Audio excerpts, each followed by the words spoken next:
Olá, começaremos agora a nossa primeira aula. Essa aula, né, ela é a aula introdutória, todos os conteúdos, as informações que a gente vai ver nessa aula, elas vão ser usadas até o final do curso. Então, é muito interessante que vocês tenham entendimento de tudo que está sendo falado aqui, certo? Porque são pontos chaves para o bom desenvolvimento do curso. Então, a gente vai começar, acima de tudo, entendendo o que é um algoritmo. A gente vai estudar algoritmos até o final do curso, né? Então, mas o que seria um algoritmo? Um algoritmo é um conjunto pré-determinado e bem definido de regras e processos destinados à solução de um problema com um número finito de etapas. Quando a gente olha assim esse conceito, fica parecendo uma coisa muito longe do nosso dia a dia, né, do nosso cotidiano. Mas se vocês observarem bem, o algoritmo, na verdade, ele é algo que a gente usa frequentemente. Então, veja só, ele visa a solução de um problema. Ele visa a solução de um problema. Então, veja aqui, se ele é destinado à solução de um problema, a gente sabe que no dia a dia, a gente sempre resolve problemas o tempo todo, né? Nosso dia é formado de momentos em que a gente tem sempre que resolver problemas para que a gente possa progredir, né? No dia a dia. Então, o algoritmo ele sempre visa a solução de um problema. Daí a gente já vê que ele já fica mais próximo ao nosso dia a dia, né? Mas não é um problema qualquer. Ele visa a solução de um problema, só que esse problema ele tem que ter um número finito de etapas. Então, na medida que eu sei como é que eu resolvo o problema, eu tenho que saber que esse problema ele é finito, que eu vou começar a resolver e que esse problema vai ter fim. E além disso, essa solução desse problema que a gente está vislumbrando, né? Ele tem um conjunto pré-determinado e bem definido de regras e processos. É um conjunto pré-determinado de passos. Então, antes de eu começar a resolver solucionar aquele problema, né, eu já sei quais são os passos que eu vou seguir, né, e esses passos eles têm que ser finitos. Então, isso aí é um algoritmo, certo? Exemplos de algoritmos que a gente tem no dia a dia. Por exemplo, ir para a universidade é um algoritmo. Por quê? Porque você pode, quando você sai de casa, você já sabe quais são os caminhos que você vai prosseguir para poder chegar na universidade, quais são as ruas por onde você vai passar. E veja que nesse exemplo específico, a gente não tem somente um caminho que a gente pode chegar na universidade, né? A gente pode passar por várias ruas diferentes e cada combinação dessa de ruas, ela vai compor uma solução para a resolução do problema. E eu sei que quando eu saio de casa, eu chego na universidade depois de um determinado tempo, né? Seguindo um conjunto de regras específicos, né? Que são as ruas por onde eu vou passar e por isso esse problema ele é finito, né? Então ele visa a solução de um problema que no caso é realizar a locomoção. E também, quando eu vou resolver, é um conjunto pré-determinado e bem definido de regras e processos, né? De passos que eu vou seguir para poder resolver o problema. Em contrapartida, por exemplo, se eu quiser somar os números naturais, eu sei, é um conjunto pré-determinado e bem definido de regras e processos? Eu sei como é que eu somo um número com outro sempre, né? Visa a solução de um problema? Sim, visa a solução de um problema, né? Que é justamente realizar a soma dos números naturais. Mas essa soma, ela não tem um número finito de etapas. É um número infinito de etapas que eu estou seguindo para poder somar, porque os números naturais, eles são infinitos. E cada conjunto de dois números, ele vai gerar o resultado de uma soma, né? Portanto, a soma dos números naturais, pelos números naturais serem infinitos, não constitui um algoritmo. Então, a gente vê aqui, né, que para implementar um algoritmo é preciso utilizar instruções conhecidas pelo computador. Então, assim como a gente está aqui lecionando, vocês estão aqui assistindo essa aula, vocês estão assistindo essa aula no idioma português, né? Quando a gente vai explicar, eu estou explicando para vocês como é que vocês devem prosseguir, né? Como é que vocês devem entender e absorver essas ideias que eu estou passando para vocês. Então, da mesma forma, quando a gente vai explicar uma ideia para o computador, a gente também precisa utilizar um conjunto de instruções que ele vai entender. Esse conjunto de instruções é chamada linguagem de programação. Então, todo computador ele só vai conseguir entender a solução de um problema que você estiver lá explicando para ele, se ele entender a linguagem que você está utilizando, no caso, a linguagem de programação. E esses passos, né, que vão formar essa linguagem, eles têm que estar ordenados de uma forma organizada de acordo com o problema, certo? E essas instruções que vão seguir a linguagem, que vão compor a linguagem de programação, eles vão formar os programas, certo? Então, a gente tem aqui, ó, explicado diversas linguagens de programação que são usadas no mercado. E aqui a quantidade de progresso, né, de cada linguagem de programação. Então, a gente vê aqui a linguagem C++, né, que ela, entre 2012 e 2018, ela seguiu mais ou menos uma mesma progressão, né, assim como PHP, C Sharp, né, são todas linguagens que o computador entende, mas elas têm conjuntos de instruções diferentes dentro dela. É como se eu tivesse, por exemplo, se eu comparasse com os idiomas, né, que o ser humano pode entender, português, inglês, francês, aí eu teria aqui uma linguagem, né, correspondendo a cada idioma, mas todas elas têm o poder de expressar ideias, né, de explicar para o destinatário como é que se resolve aquelas ideias, como é que você consegue ter uma linha de raciocínio, uma linha de pensamento, né? Então, essas linguagens aqui, elas se comparam a idiomas, né, que o ser humano usa. São linguagens de programação utilizadas pelo computador. Aí a gente vê aqui, ó, por exemplo, a linguagem JavaScript também, que ela está na ascensão, né?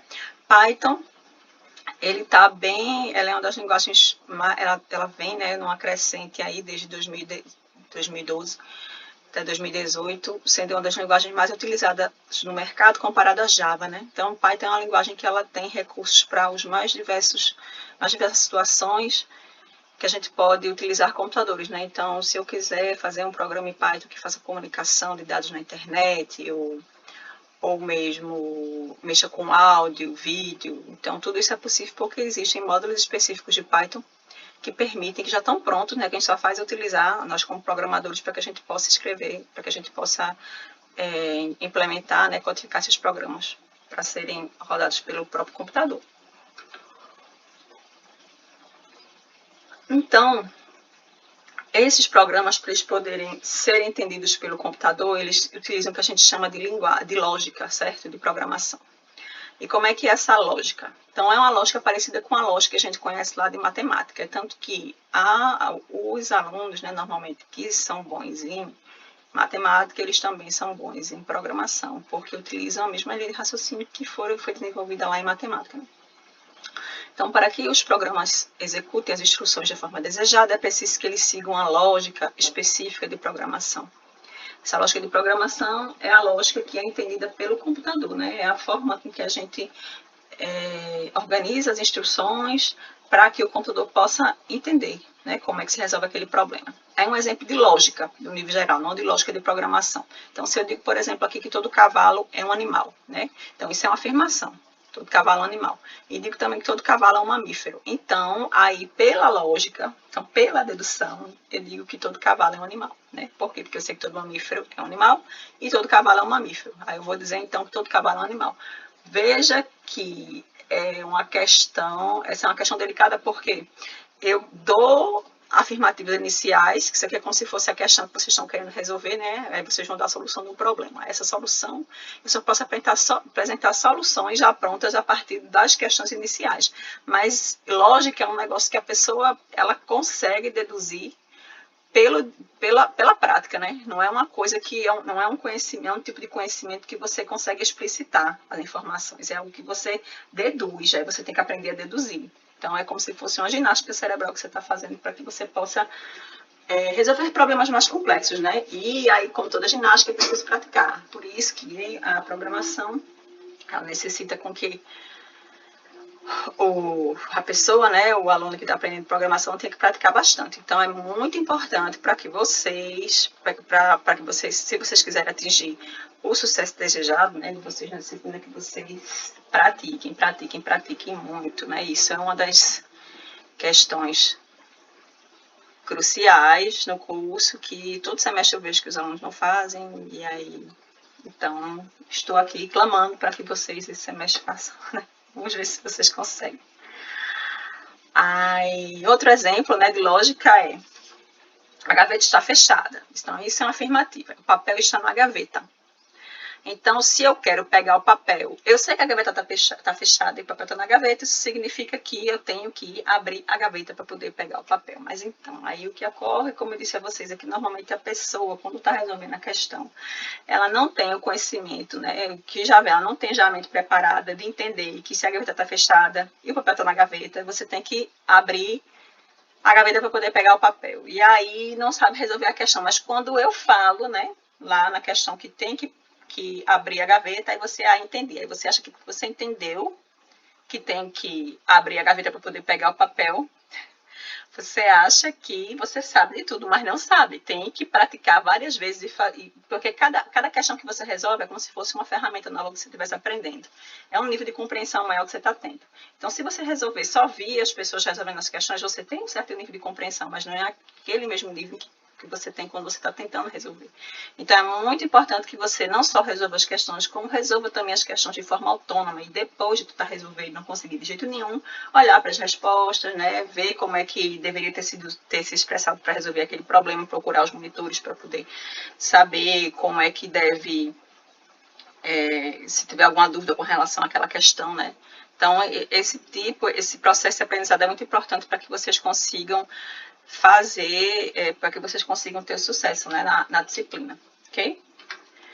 Então, a ideia do algoritmo é justamente essa, modelar o raciocínio humano, né? Então, a gente tem problemas que são resolvidos, a gente, por exemplo, sabe explicar como é que se resolve um problema utilizando o idioma português. Mas aí como é que eu vou fazer para poder explicar no idioma inglês? Tem que praticar, né? Não é só decorar um dicionário, é saber como é que eu vou construir as frases, como é que eu vou arranjar as palavras dentro de uma frase para poder gerar coerência, coesão, para que outra pessoa lá entenda, né? Então, aqui é da mesma forma, não é só decorar os comandos.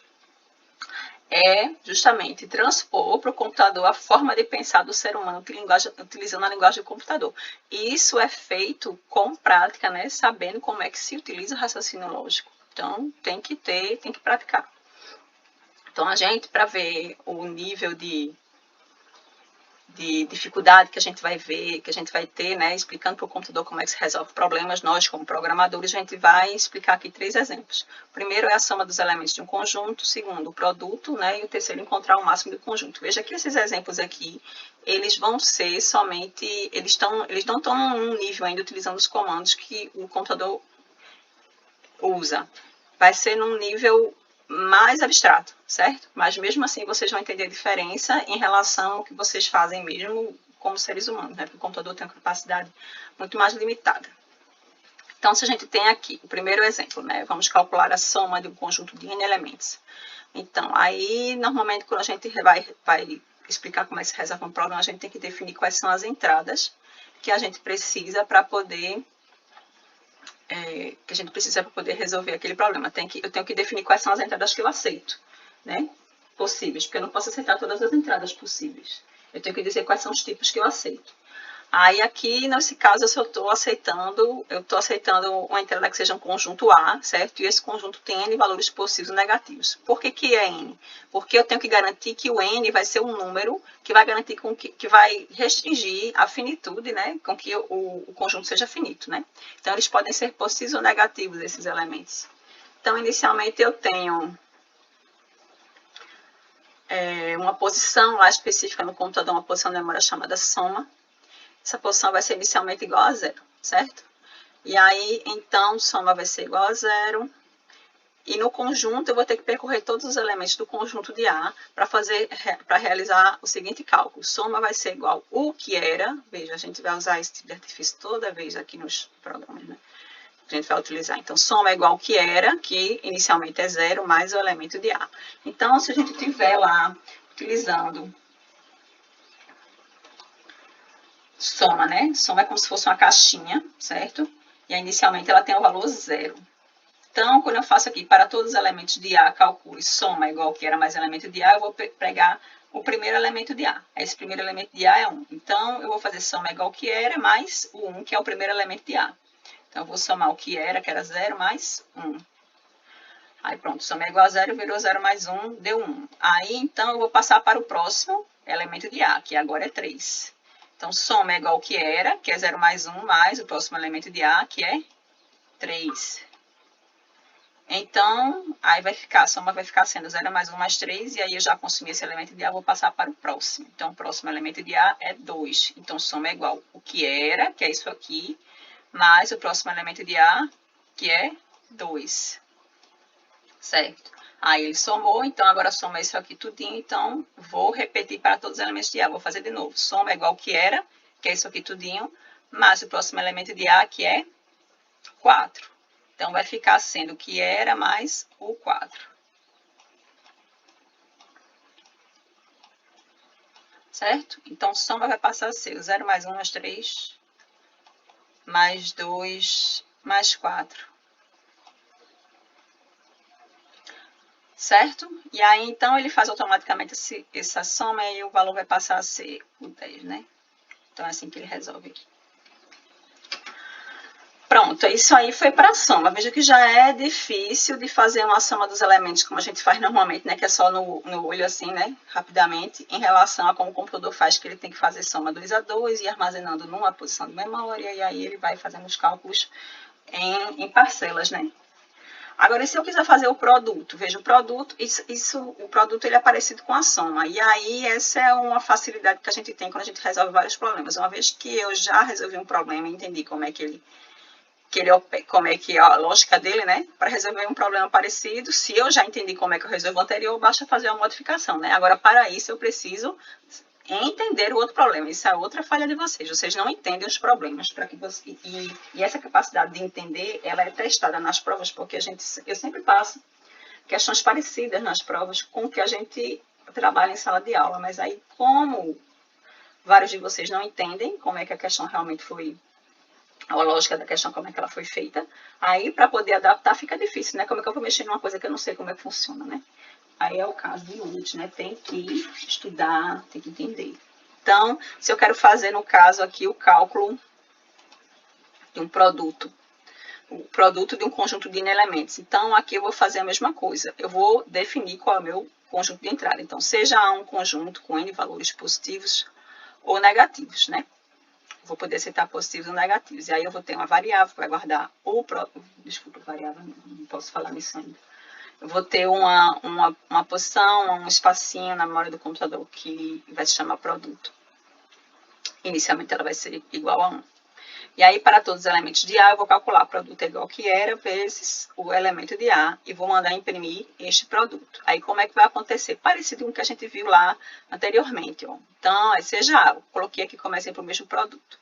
Seja A igual a 1, 3, 2, 4, e aí, então, para todos os elementos de A, calculo. Então, produto inicialmente vai ser igual que era, que é 1, né? Produto inicialmente é 1, depois ele vai ser o que era 1, vezes o elemento de A, que o primeiro elemento de A vai ser 1. Então, vezes 1 é igual a 1. Então, o produto passou a ser 1. Aí, a próxima vez eu vou consumir o próximo elemento do conjunto. Então, aqui, 1, 3, 2, 4, o próximo elemento é 3. Então, o produto é igual ao que era, vezes o próximo elemento de A, que é 3. Aí, vai ser 3. Vou para o próximo, né? Porque são para todos os elementos de A. Então, o produto é igual ao que era, que é o 3, anteriormente, vezes o próximo elemento de A. Vai ser igual ao 2. Então, 3 vezes 2 vai dar 6. E aí, vou passar para o próximo. Então, o produto é igual ao que era, que é o 6, vezes o elemento de A, que é o 4. Então, vai dar o 24. E aí, como terminou, né, todos os elementos do produto, então, o que vai ser feito? Então, terminou o algoritmo, que ele agora ele já passou por todos os elementos de A e mandou imprimir o produto.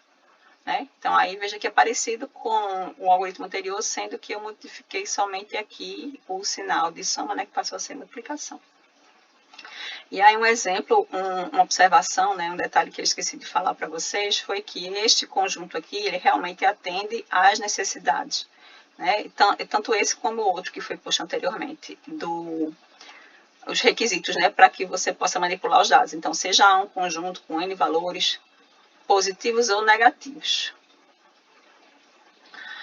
Então, veja que esse conjunto ele tem N valores. Qual é o valor de N? É 4. Então, ó, tem 4 elementos, o valor de N é 4 e cada valor ele é positivo ou negativo, né? Todos aqui, no caso, são positivos, né?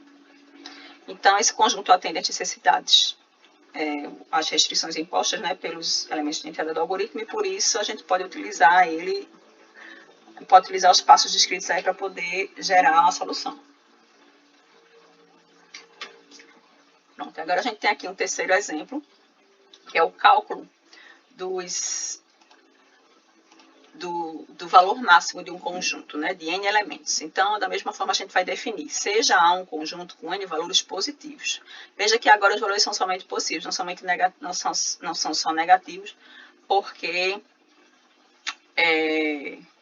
a gente vai ter aqui uma certa restrição que eu vou explicar daqui a pouco, porque eu coloquei somente os positivos. Então, inicialmente, a gente vai ter também uma posição de memória, em que a gente vai armazenar o resultado, né, desse processamento.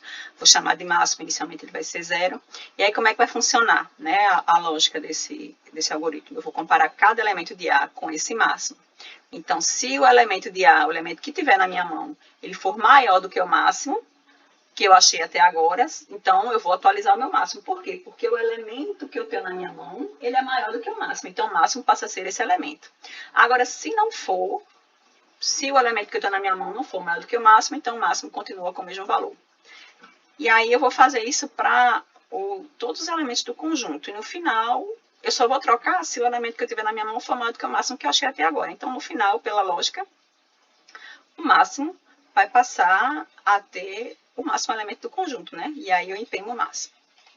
Veja, aí como é que vai funcionar? Então, seja aquele conjunto lá, 1, 3, 2 e 4, certo? Aí eu vou definir o máximo, né? Com 0. Vai ter o valor 0. E aí eu vou começar, né? Então, ó, compare cada elemento de A com o máximo. Se o elemento de A for maior do que o máximo, então quem é o máximo? O máximo é 0. Aí eu pergunto, o elemento de A, o primeiro, que é 1, ele é maior do que o máximo? 1 é maior do que 0? É. Então, o máximo passa a ser esse elemento. Então, o máximo agora é 1, não é mais 0. Aí pronto, se eu entrei no se, eu já não entro no se não. Aí eu já venho para cá e verifico o próximo. Comparo o próximo elemento de A. Quem é o próximo elemento de A? 3. Então eu pergunto, esse elemento de A, ele é maior do que o máximo? Sim. Se for, então o máximo passa a ser esse elemento. Então no caso 3, ele é maior do que 1. Então agora o máximo passa a ser 3. Aí eu vou agora, venho de novo, comparo o outro elemento de A, que é esse aqui, 2. Então, esse elemento de A, que é 2, ele é maior do que o máximo, que é 3? Não. Então, é o se não, continua com o mesmo valor. Então, o máximo continua com o valor 3. Aí eu passo para o próximo elemento do conjunto. Se esse elemento de A, o próximo, que é 4, ele é maior do que o 3, ele é maior, sim. Então, o máximo passa a ser esse elemento. Então, o 4 é maior do que 3, então o máximo passa a ser 4. Ok. Aí tem mais algum elemento para eu poder verificar lá no meu conjunto? Não, não tem. Então, o máximo fica com esse valor mesmo que estava, que é 4. De fato, o 4 é o maior elemento do conjunto, né? Então, veja aí. Aí, por que é que eu coloquei, por que há essa restrição de que só pode ter valores positivos? Porque se eu dissesse que o conjunto N tivesse valores negativos e inicializa o máximo com 0, aí quando eu fizer a minha primeira comparação, por exemplo, se tivesse aqui não 1, menos 1, eu faria a minha primeira comparação. Menos 1 é maior do que 0. Menos 1 é maior do que 0, isso é verdade ou não? Menos 1 não é maior do que 0, né? Isso é mentira, então ele viria com se não. Então o máximo continua com o mesmo valor. Mas qual seria o valor de máximo inicial? 0. E aí, sendo um valor máximo 0, se esse conjunto fosse somente de números negativos, menos 1, menos 3, menos 2, menos 4, o máximo ficaria com o valor 0, né? Mas como o máximo teria o valor 0, se o máximo nem pertenceria ao conjunto, né? Estou falando aqui no caso de um conjunto que só tem valores negativos, né? Aí o 0 seria maior de qualquer um desses elementos, mas ao mesmo tempo ele não pertenceria ao conjunto. Então, quando eu fosse fazer as comparações aqui, o 0 era maior do que todo mundo, o máximo é terminar com o 0, né? Não iria trocar nunca. E aí, por conta disso, o máximo seria dado como resposta do algoritmo, né, que seria 0, só que ele nem pertence ao conjunto. Então, aí o algoritmo estaria errado, né? É por isso que foi restrito a somente valores positivos, para que eu possa inicializar o máximo com 0. Porque senão aí não funciona, ok? Aí, isso aqui é somente a explicação que a gente fez anteriormente, né? Fazendo as comparações de cada valor do elemento de A e do máximo, né? Só repetindo para que vocês possam estudar em casa através do slide se houver necessidade. E aí, explico então para vocês que essa linguagem, né, que a gente vai aprender a se expressar para resolver, para explicar como é que o computador resolve problemas, ela vai ser próxima à nossa linguagem natural. E ela vai depender de uma linguagem específica de programação. A gente vai aprender aqui, por exemplo, como é que funciona diversos recursos que são utilizados em diversas linguagens de programação. certo? Então, por exemplo, a gente vai aprender como é que a gente vai imprimir um dado na tela, como é que vai receber um dado do teclado. E esse conceito, né, esse ato de receber o dado do teclado, ele imprimir o dado na tela,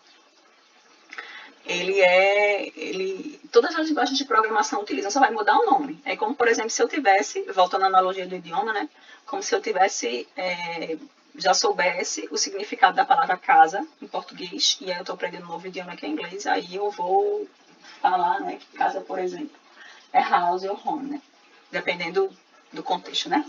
Aí, então, eu tenho a ideia do que é uma casa, mas aí eu vou entender como é, mas aí eu vou aprender um novo nome para poder expressar aquela ideia em outro idioma, né? Aí aqui é a mesma coisa, a gente vai aprender como é que ocorre a lógica de programação, né? Como é que são as ideias, como é que são os artifícios, e aí esses artifícios eles podem ser utilizados em quaisquer outras linguagens de programação. Certo? Então, essas linguagens elas vão ser formadas por comandos próximos à nossa linguagem natural e vai depender da linguagem de programação específica. Mas aí a gente precisa, para poder aprender, né, de forma mais efetiva essas ideias, a gente precisa adotar uma linguagem. A linguagem que a gente vai utilizar é a linguagem Python, certo? A linguagem Python, ela tem 4 tipos primitivos, que é todas, na verdade, a maioria das linguagens de programação, né, todas elas têm em comum que esses 4 tipos primitivos nunca faltam, que são os tipos inteiro, real, lógico e o caractere. Aí a gente vai aprender agora, então, o tipo inteiro. O tipo inteiro é toda qualquer informação numérica que pertence ao conjunto dos números inteiros. Essa informação pode ser negativa, nula ou positiva. É o conjunto dos inteiros, não tem a parte decimal, né? E em Python ela é chamada de int, certo? Então, a gente tem aqui, por exemplo, um exemplo de inteiro. Ele tem 15 irmãos, a escada possui 8 degraus, né? Então, 8 e o 15 são tipos inteiros. A gente tem também o tipo real, que é toda e qualquer informação numérica que pertence ao conjunto dos números reais. Essa informação pode ser negativa, nula ou positiva. E a gente chama, né, o tipo real em Python de float. Né? Então, tem a parte, ele é um tipo numérico, assim como o tipo inteiro, só que ele também tem a parte decimal. Então, tem 1,75 m de altura, pesando 82,5 kg. Também temos o tipo caractere, que é toda e qualquer informação composta de caracteres alfanuméricos, já pode ser letras, números e caracteres especiais. Aí, em Python, a gente chama isso de string. Exemplo é, meu nome é Carlos. E aí a gente tem um detalhe, né? Em programação, toda vida que a gente for utilizar o tipo caractere, a gente vai utilizar aspas simples ou aspas duplas, certo? Então, vai ser Carlos entre aspas simples e duplas. E aí também temos um detalhe aqui. Então, se eu quiser, se eu for utilizar o 7 é tipo inteiro. Se for o 7.0, isso aqui vai ser o tipo real. Aí, se for o 7 ou 7.0, né, entre aspas simples ou aspas duplas, aí isso aqui vai ser o tipo caractere, viu? Aí tem implicações diferentes. Então, depende de como eu expresso para o computador uma simbologia que vocês conhecem, né, ela vai ser de um tipo diferente. Então, aqui é o 7 representado entre 3 tipos primitivos, certo? Diferentes. E a gente também tem outro tipo, que é o tipo lógico. Esse tipo lógico, ele normalmente não é utilizado quando a gente está estudando lá no ensino médio, né? Diretamente, né? Mas aí, quando a gente vai utilizar os operadores relacionais, maior, menor, a gente implicitamente vê a ideia do tipo lógico, né? O tipo lógico, ele é toda e qualquer informação que pode assumir apenas 2 situações, né? Verdadeiro ou falso. Aí, em Python, a gente chama ele de booleano, né? Aí, uma situação em que só tenha 2 possibilidades. Aí, por exemplo, a porta está aberta ou está fechada, a lâmpada está acesa ou está apagada, a mulher está grávida ou não está grávida, né? Então, são somente 2 situações que o tipo lógico vai poder representar. E para cada um desses tipos, para cada um desses dados, né, que são representados no computador, além de ter os tipos dele, né, inteiro, real, booleano, caractere, a gente tem que identificar se esse dado vai ser constante ou variável, certo? Então, eu posso ter uma constante, e aí posso ter uma constante que eu vou adotar uma constante, né, no caso, quando o dado não sofrer nenhuma alteração ao longo do tempo, certo? E a variável vai ser quando o dado sofrer alguma alteração dentro do programa especificamente. Então, por exemplo, Um exemplo de variável são as variáveis que a gente viu nos exemplos de programas, que era máximo, soma e produto, né, que a gente viu anteriormente. Vejam que o valor de máximo, produto e soma, eles mudavam de acordo com a progressão do que o programa ele ia sendo executado, né? Já a constante, o valor dela não muda ao longo do tempo.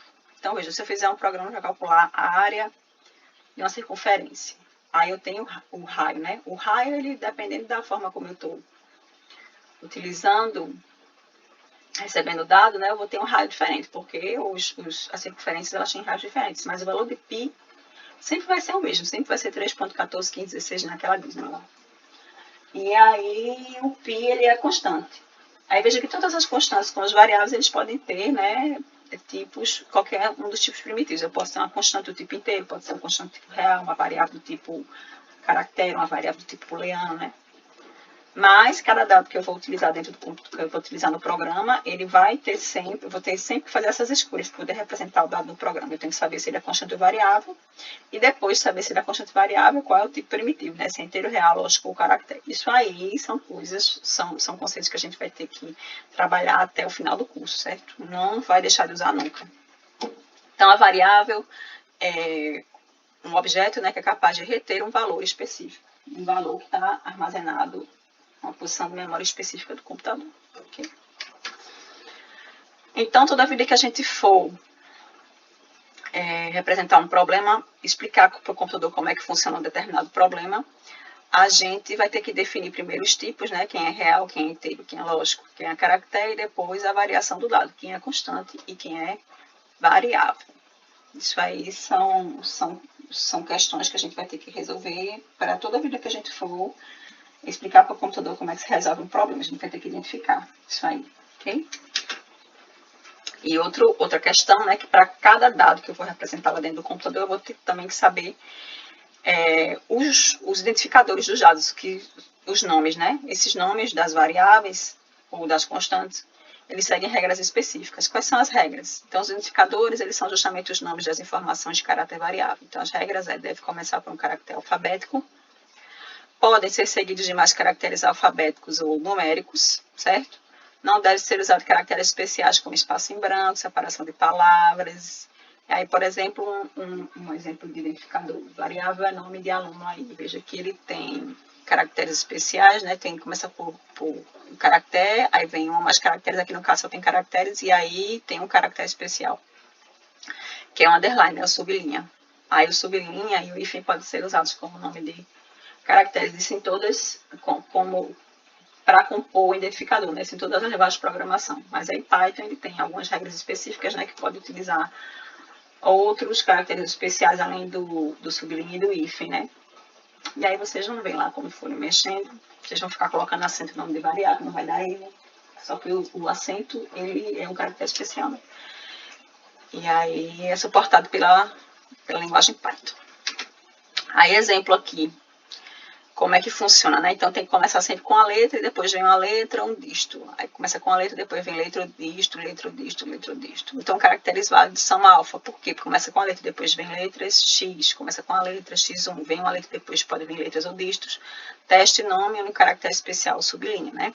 Inválido 5x porque começa com um número, depois E2 tem os parênteses, que é caractere especial, A mais B tem o mais, que é caractere especial, e teste nome tem o espaço. Veja que essa questão do espaço para nome de variável é algo que vocês erram muito, muito, muito, muito, muito, o tempo todo até o final do curso, até a prova final. Procurem não errar uma besteira dessa. Nome de variável não tem espaço, nome de variável não tem espaço. Anote aí, onde vocês puderem colocar na testa, no coração, onde vocês puderem, nome de variável não tem espaço, certo? E a maioria das linguagens de programação tem uma seção específica que é chamada declaração de variáveis. Então, as variáveis são armazenadas na memória do computador e são acessadas sempre que possível, certo? Sempre que possível a gente tem as variáveis. E é elas que fazem o processamento, né? Elas que permitem com que os dados sejam processados, né? Para a resolução do problema. Então, elas são diferenciadas através do uso de identificadores. Então, é como se cada posição de memória do computador tivesse um apelido. Então, tem lá peso, altura, nome. Aí se eu falo peso, eu como programador escrevo lá peso, ele já sabe qual é a posição de memória específica de peso e vai lá e pega o dado correspondente. Então isso aí já fica automático para a gente, sabe? Então, o identificador indica, na realidade, a posição de memória onde determinada informação pode ser acessada. Então, a variável ela nada mais é do que uma posição de memória, como se fosse uma caixinha do correio. Então, tem uma posição de memória, uma caixinha. Então, isso aqui é a posição de memória. A posição de memória tem um nome, ó. Então, por exemplo, aqui, a variável nome que vai guardar lá. Certo? É aqui. João, por exemplo. Então, aí aspa simples, né? Porque é constante de caractere. Então, o nome é o identificador, o valor que é guardado dentro de nome é João e ela tem um endereço. É, por exemplo, o 30H, o endereço da memória. Certo? Então, isso aí é a variável. Então, além de definir seu nome,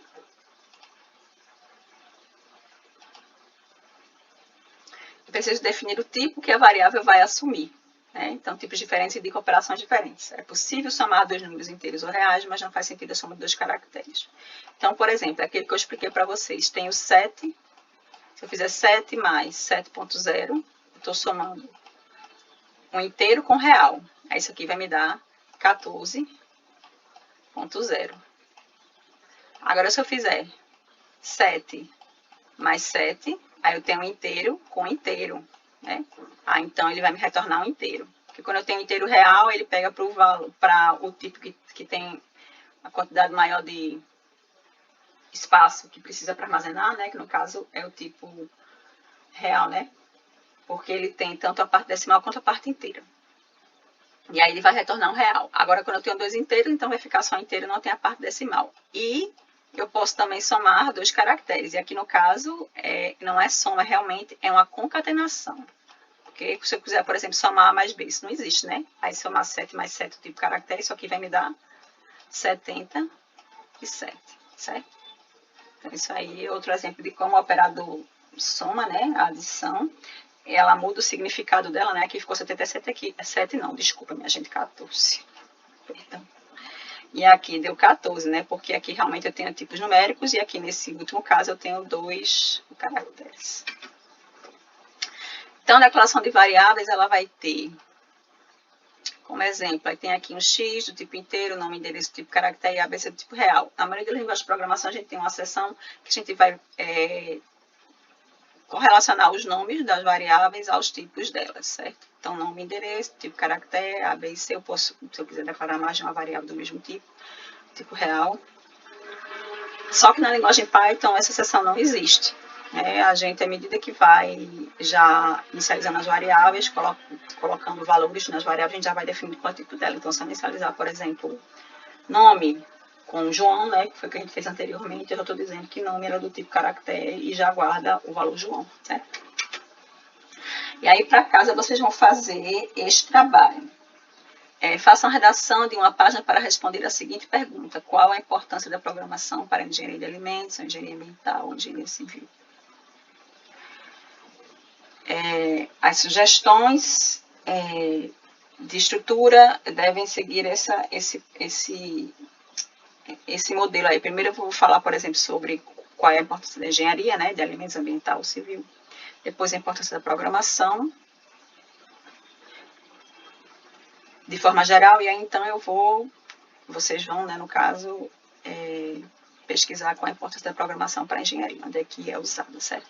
A data de entrega, ela está lá no site, né, na página de planejamento de aulas. Então, é isso aí. Vamos passar daqui a pouco, né, para a próxima aula. E agora o que eu peço para vocês fazerem